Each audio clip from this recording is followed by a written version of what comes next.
हमरा भोले बाबा के अखिया दूनो लाल बा, आसन मिर्गा छाल बाना।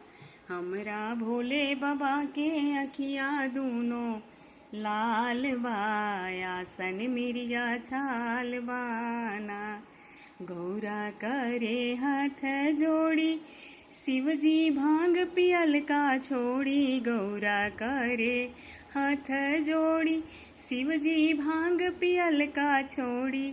रौर भांगिया पीसत हथवा लाल बा, आसन मिर्गा छाल बाना।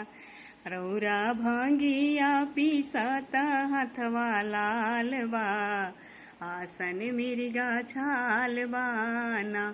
हमरा भोले बाबा के अखिया दूनो लाल बा, आसन मिर्गा छाल बाना।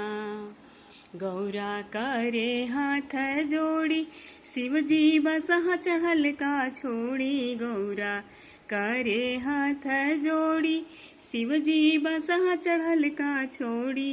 रौर बसहा के रौरा बसहा के रसरी, धरत हथवा लाल बा, आसन मिर्गा छाल बाना। हमरा भोले बाबा के अखिया दूनो लाल बा, आसन मिर्गा छाल बाना। गौरा करे हाथ जोड़ी, शिवजी डमरू बजावल छोड़ी। गौरा करे हाथ जोड़ी, शिवजी डमरू बजावल छोड़ी। रौरा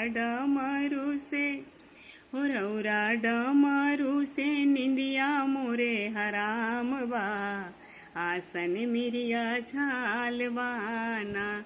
हमरा भोले बाबा के अखिया दूनो लाल बा, आसन मिर्गा छाल बाना। गौरा करे हाथ जोड़ी, शिवजी भूतवा के संगवा छोड़ी। गौरा करे हाथ जोड़ी, शिवजी भूतवा के संगवा छोड़ी। रौरा भूतवा से लागत हमरा डर बा, आसन मिर्गा छाल बाना। हमरा भोले बाबा के अखिया दूनो लाल बा, आसन मिर्गा छाल बाना।